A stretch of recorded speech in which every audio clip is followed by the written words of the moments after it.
Matthew chapter 18. At that time the disciples came to Jesus and asked, "Who then is the greatest in the kingdom of heaven?" He called a little child to him, and placed the child among them. And he said, "Truly I tell you, unless you change and become like little children, you will never enter the kingdom of heaven. Therefore, whoever takes the lowly position of this child is the greatest in the kingdom of heaven. And whoever welcomes one such child in my name welcomes me.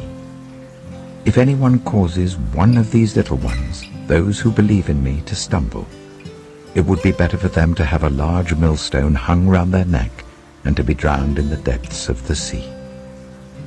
Woe to the world because of the things that cause people to stumble. Such things must come, but woe to the person through whom they come. If your hand or your foot causes you to stumble, cut it off and throw it away. It is better for you to enter life maimed or crippled than to have 2 hands or 2 feet and be thrown into eternal fire. And if your eye causes you to stumble, gouge it out and throw it away. It is better for you to enter life with 1 eye than to have 2 eyes and be thrown into the fire of hell.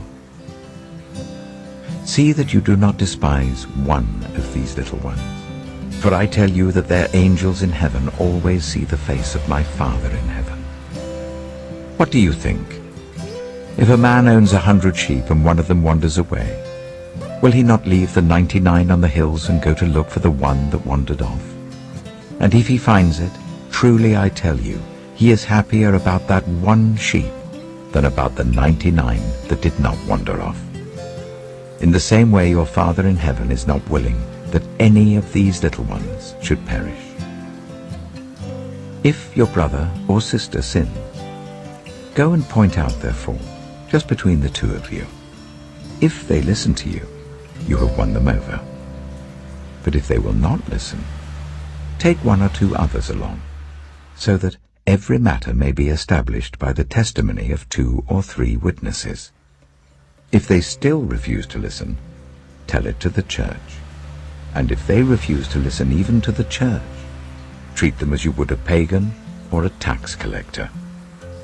Truly I tell you, whatever you bind on earth will be bound in heaven, and whatever you loose on earth will be loosed in heaven. Again, truly I tell you, that if 2 of you on earth agree about anything they ask for, it will be done for them by my Father in heaven.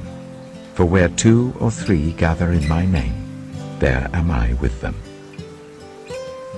Then Peter came to Jesus and asked, "Lord, how many times shall I forgive my brother or sister who sins against me?